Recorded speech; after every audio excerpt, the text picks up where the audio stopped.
अहो इतका सखोल आणि विचार करून लिहिलं होतं हो, त्या संविधानातून मी चॅलेंज करता बाकीच्या लोकांना. मी काय म्हणतो की वर्गीकरणाच्या एक जिन्सी 341 कलमाखाली अनुसूचित जाती ही एक जिन्सी आहे, याचं वर्गीकरण होऊ शकत नाही आपसामध्ये असं घटनेत नमूद असताना तुम्ही का बरं वर्गीकरण करता? याच्या मागची भूमिका काय?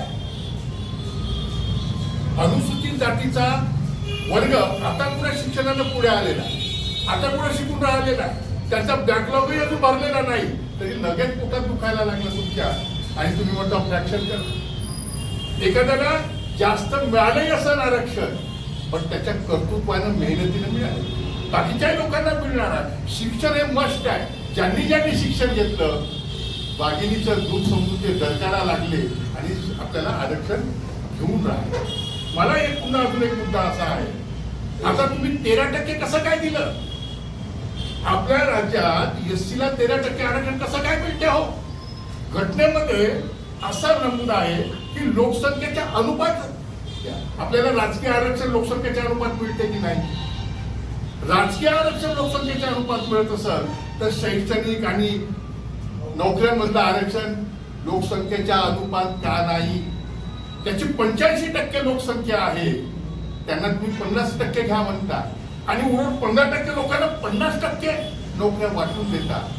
याच्यामध्ये तुम्ही एससी मध्ये तर क्रिमिनल लावलं, पण ओपन जनरल कॅटेगरीमध्ये आणि 50% नोकऱ्या घेतात 15% लोक, त्यांना कुठं क्रिमिनल आहे? ओपनच्या लोकांना क्रिमिनल आहे काय? ओपनचा संपूर्ण फॅसिलिटी एकच वर्ग घेतो, त्याच्यात क्रिमिनल लागू नाही. आणि आता कुठे पोरं उठून उभे होऊन चालायला लागले तर तुम्ही क्रिमिनल टाकून त्याच्यामध्ये आपसामध्ये झगडे निर्माण करण्याचा प्रयत्न करता. आणि म्हणून आम्हाला त्या आयोगाने काय घोषणा केली, त्या आयोगात काय लिहिलेलं हे तर सांगा. अहो ते घोषित तर करा. आता कर्नाटकचं उदाहरण तुम्हाला माहित आहे. कर्नाटकमध्ये काय झालं की येणाऱ्या 15 तारखेला जे आपल्याला उपवर्गीकरणाविषयी बोलण्यात आलेलं आहे, गव्हर्नमेंटचं म्हणणं आहे की तुम्ही आम्हाला मेल पाठवा, तुम्हाला मान्य आहे किंवा नाही हे आम्हाला सांगा.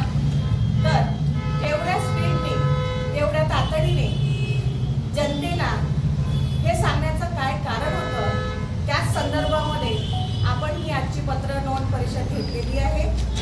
यावरती थोडा प्रकाश टाकण्यासाठी माझ्यासोबत शरदजी चोरपगारे आहेत, वसंतजी फुलझेले काका आहेत, विजय मेश्राम सर आहेत, त्यानंतर रवी मितनवरे सर आहेत, मुकेश सर आहेत. म्हणजे दीक्षाभूमी दक्षता अभियान बौद्ध जनजागृतीचे जे आपले लोक आहेत त्या सर्वांना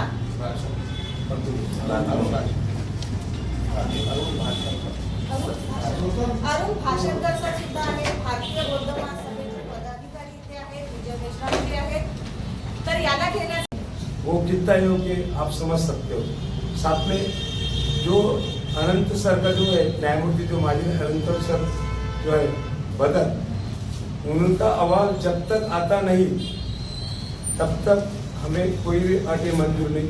इसलिए हम चाहते हैं कि ये जो योजना इन्होंने जो भी हमने लागू किया है ये कम से कम उस पर स्टे लाया जाए और 3 महीने तक इस पर विचार करने की हमें अनुमति दी जाए, क्योंकि ये मुद्दा बहुत अग्रेसिव है. और ये इसके पहले 24 को ये GR निकला था, लेकिन अभी ये 10 तारीख को तुरंत इन्होंने सेकंड GR निकाला है. और इसी का जो ये रीजन है तो ये सबके सामने हमारे काका प्रस्तुत करेंगे. 10 तारखेला 10 तारखेचे 15 तारखेपर्यंत ऑब्जेक्शन मागितले आहे आणि हा संपूर्ण महाराष्ट्र हा देश या डॉक्टर बाबासाहेब आंबेडकरांच्या जयंतीमध्ये बिझी आहे. आणि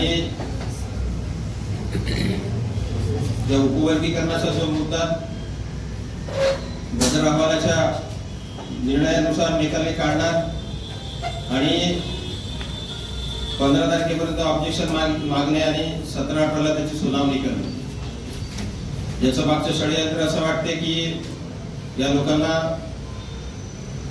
बाबासाहेबांच्या जयंतीमध्ये बिजी करून द्यायचा आणि मग ते ऑब्जेक्शन आलेच नाही पाहिजे, ज्याच्याशी ते षडयंत्र दिसते. 1 तारखेला तो अहवाल विधानसभेमध्ये सादर होतो आणि 10 10 एप्रिल ते 15 एप्रिल पर्यंत त्याची ऑब्जेक्शन मागण्यात येतात. आता ऑब्जेक्शन कोण घेईल त्याच्यात? म्हणजे असं करण्याची